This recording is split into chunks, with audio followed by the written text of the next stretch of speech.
Ahoy there, YouTube! We're back again for more of our Gencon Bonanza Explosion Blood coverage here live at Gencon 2018. Thanks in part to all of our amazing Kickstarter backers. Love you all. These spectacular companies that donated games so we would be able to run our Kickstarter. Huge thanks to them. And of course our big sponsors, Tasty Minstrel Games and Minion Games. Click on those links, throw money at their faces. Right now, we are at the Monolith booth, and we're about to talk about the next big thing from them, Claustrophobia 1643. We're about to talk with Matt about it. So hey, yes. Matt, how's it going? It's going well, man. It's been a long day of demoing. Batman's blowing up, Claustrophobia's blowing up, and hopefully my voice maintains enough for this little interview here. The last people just got up, and they said it was fantastic, amazing, and they were instantly going to back it. I just want to let you know. Yeah. So what is it? Well, they're correct in that. This is actually it's a redo of an older game, about 10 years ago, by a guy named Croc, and we have relaunched it in our own way. We've got our own. We've redone all the art assets, the tiles, the minis. Everything is fresh and kind of given our own Monolith spin. It is a 2-player game. It kind of looks like a 4-player game, just based on these dashboards in the layouts, but really it is designed so that 2 players can go neck and neck and optimize the strategy. Thematically, it takes place in what is called New Jerusalem, which is a city that people have built in hell, and they're fighting against the things that crawl out of hell, which are demons. Terrible property value. Yeah, it's not good. So it's asymmetrical in that one player is controlling the demons, and one player is controlling 4 heroes. It is scenario based. And I am told to tell everyone it is not a dungeon crawler. It is in fact a survival game where the demon is really putting the pressure on the Western warrior players and just causing, excuse the pun, hell for them at just about every step. I had to, sorry. Inexcusable. Yeah, so as you see, the tiles are revealed in time. Every time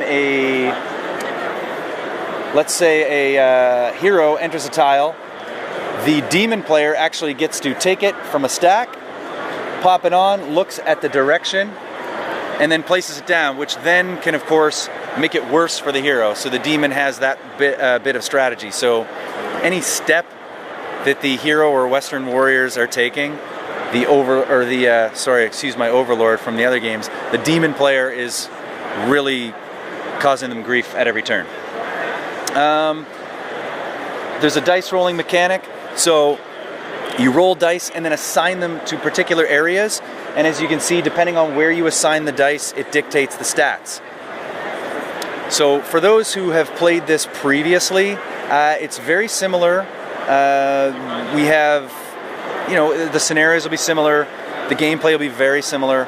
The difference is we've augmented a few things, such as the cards, that then allow the heroes to feel a little bit less like they're completely getting destroyed.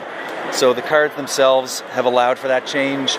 And then over here on the demon side, they too have a few more options as to what they can do.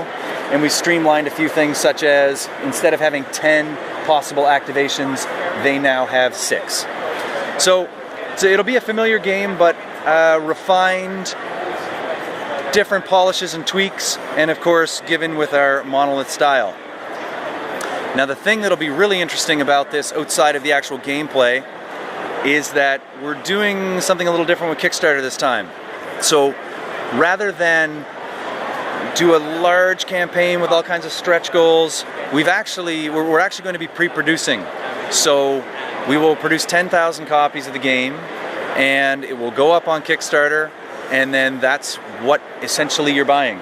It'll be 40 minis, tons of tiles, all the dashboards, all the pieces, and we're hoping to actually ship it out by Christmas. Woohoo! We're looking at about a $70–80 price range, and we're just trying to switch things up and take a new approach with the Kickstarter, and we'll see how people react. Alright. Very, very cool. That is Claustrophobia 1643. If it looks like it might be your cup of tea, be sure to check on that Kickstarter when it comes up. If you're enjoying the Gen Con coverage, please be sure to click on that subscribe button down below and in the comments below. Let me know. What's a situation you never like to be in? I don't want to be in hell where demons are chasing me every step, and then I enter rooms with tentacles or acid or spikes or anything like that. It's pretty rotten. That's a good one. I really don't like being in unnecessary conversations. I hate small talk. But when I go into work and you start talking to me about your lawnmower, and it's like maybe we've talked like 6 or 7 times, like, where's this conversation going? Am I fixing? Are you selling? Why?